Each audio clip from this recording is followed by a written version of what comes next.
estamos en Bilbao en el evento Biventure y tenemos aquí a Javier Mejías. Gracias por estar aquí con nosotros. Me encanta, hombre. Bueno, lo primero cuéntanos quién eres y qué haces. Pues soy Javier Mejías y llevo invirtiendo en startups desde hace unos 12 años. Algunas de las mías contigo, de hecho. Sí. Y hace unos años decidimos montar una cosa que se llama Startup Explorer. Sí. Startup Explorer opera como si fuera un fondo de Venture Capital. Operamos con exactamente los mismos procesos, es decir, un análisis muy exhaustivo de compañías. Vemos unas 100, 120 compañías todos los meses. Y qué borradas, ¿sí? Analizamos cada una de ellas y pasa los criterios una o dos cada mes. Y entonces invertimos nosotros una parte pequeña de nuestro dinero y además, sobre todo, tenemos una comunidad de 12.000 inversores, sí, creciendo además de una forma llamativa, ahora mismo unos 700 cada mes. Eso es un montón, sí. Sí, es una locura, la verdad. Y la verdad es que pues, cuando ven las compañías interesantes, pues invierten. Con una particularidad además es que nunca invertimos solos, siempre invertimos de la mano de alguien experimentado, el Nico de turno, sí, pues que no solamente va a invertir en la compañía, sino que invierte exactamente en los mismos términos de nosotros. ¿Por qué hacemos esto? Porque realmente lo que estamos haciendo es crear 3 puntos de filtro. Es decir, primero ese inversor de referencia, luego nosotros y nuestros analistas, sí, y luego la propia comunidad es otro filtro más. Con lo cual realmente pasas un deal flow como muy filtrado. Pero esa parte es muy importante, lo de si el como lead investor, ¿no? Que acompaña y tal, bueno, que lidera un poco eso da mucha garantía. Pues en general, ¿cómo ves el ecosistema? Que llevas muchos años en esto, sí, ¿qué ha pasado en los últimos años? Yo creo que empezamos en España en un momento donde pues yo llevo 18 años, entonces viví la burbuja.com y la sufrí en carne propia, ¿no? Entonces hemos pasado de un momento en el que ser emprendedor estaba completamente pervertido y donde el miedo al fracaso nos paralizaba a todos. Exacto, sí, porque la verdad es que está muy bien hablar de esto de emprender, pero la mayoría de la gente se le olvida que de cada 10, 9 fracasan. Y todos creemos que somos el 1. Sí. Y desgraciadamente, si no, no lo haríamos, claro. Y desgraciadamente no funciona, ¿no? Alguien tiene que ser uno de los 9. Entonces, yo creo que ha evolucionado mucho en cuanto a volumen y sobre todo en cuanto a madurez. O sea, yo creo que uno de los elementos que nos faltaban en España y que estamos empezando a ver son emprendedores de segunda y de tercera generación. Y eso mejora mucho.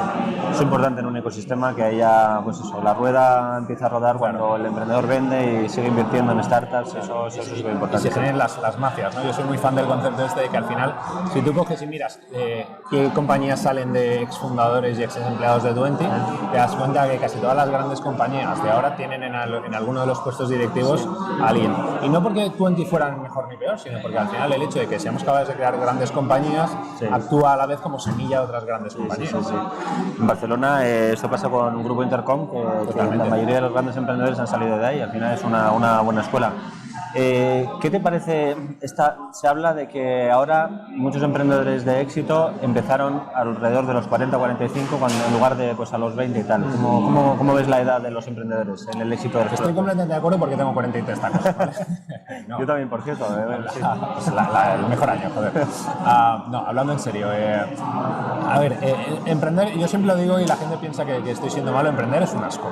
Emprender es una labor súper interesante, absolutamente apasionante, pero también durísima y emocionalmente complicada. Más de lo que todo el mundo piensa.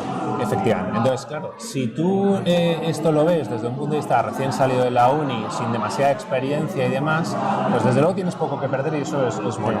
Pero también el hecho de que te falte cierta experiencia. La gente dice que antes de emprender uno debería haber trabajado de vendedor a puerta fría, de canguro y de atención al servicio telefónico. ¿Sí? Yo creo que está muy bien porque son tres ideas de habilidades que son necesarias. Entonces, yo creo que es necesaria una cierta experiencia y desde luego, pues cuantos más años tienes, normalmente más capacidad vas a tener para temperar esos picos que vivimos todos y en lugar de ser así, pues igual son así. Sí.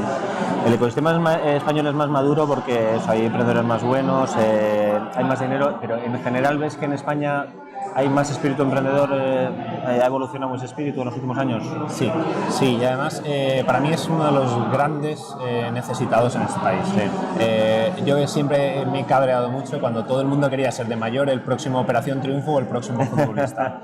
Joder, esto no funciona en todos los ecosistemas. En Tel Aviv, una de las cosas muy llamativas es que la mayoría de las comunidades les cuesta contratar empleados porque todo el mundo quiere ser emprendedor, porque todo el mundo conoce a alguien que ha tenido éxito montando algo. Sí. Entonces yo creo que el cambio de los modelos de rol que está teniendo la gente y las aspiraciones creo es positivísimo.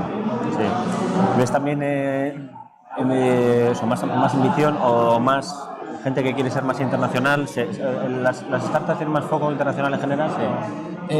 Sí, un poco más, pero solo un poco más. O sea, yo creo que en España tenemos un castigo y es el tamaño de mercado. Ya. Es decir, tenemos un mercado de 45 millones de personas más o menos, que al final es un mercado suficientemente bueno para montar unos negocios súper rentables, Sí, podría ser, que permiten que los emprendedores y se monten compañías que facturan una cantidad respetable, pero no es suficientemente grande para sostener una competencia. Entonces, si tuviéramos un mercado o mucho más pequeño, mucho más grande, o tendríamos que buscarnos la vida desde el momento cero, internacionalizar, cosa que pasa en Portugal o pasa en Israel, etcétera, o al revés, tendríamos espacio de sobra como para pelear y quedarnos en nuestro mercado mucho tiempo. No es cierto lo del tamaño, sí.